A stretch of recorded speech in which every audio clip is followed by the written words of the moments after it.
Question number one, what is the correct position to sit on a bike? Obviously the correct position is anything that's comfortable, but generally you want the knee to just barely bend a little bit when you're at the end of the stroke, not be overstressed and not be too low. That'll be generally the most comfortable and put the most power out.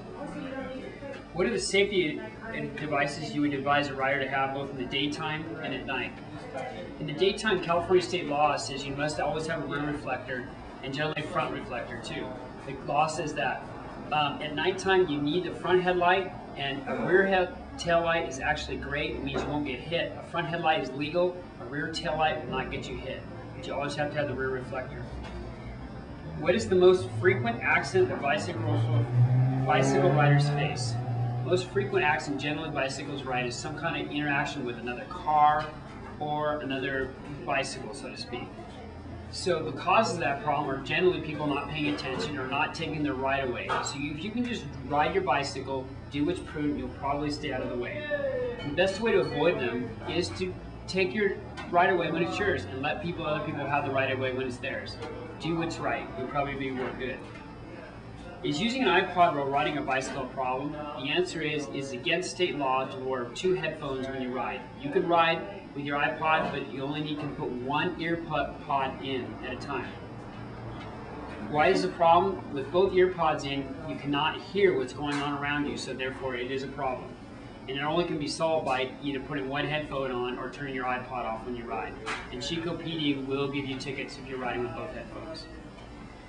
Are the bike lanes in Chico safely designed, and if not, how should we improve them?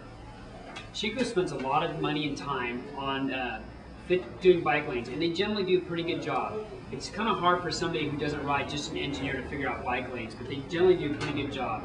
There's problems like over here at the corner of where Esplanade becomes Broadway Avenue, where it's just really hard to put a bike lane. A bike lane ends and then cars are going different directions.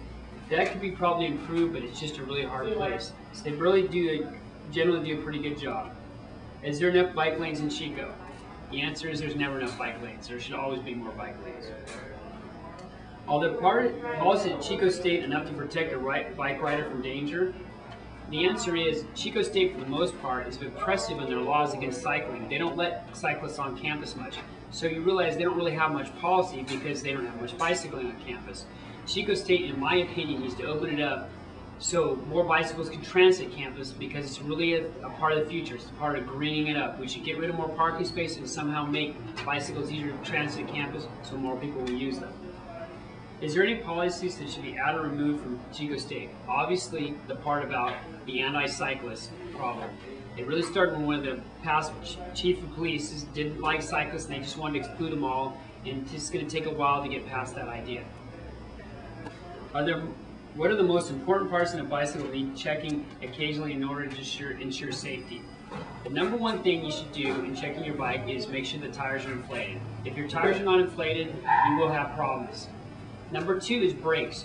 Making sure you can stop is much more important than making sure you can go. And number 3, oil your chain. Oiling your chain will make your drivetrain ride nice and smooth. So, that is the end of this interview.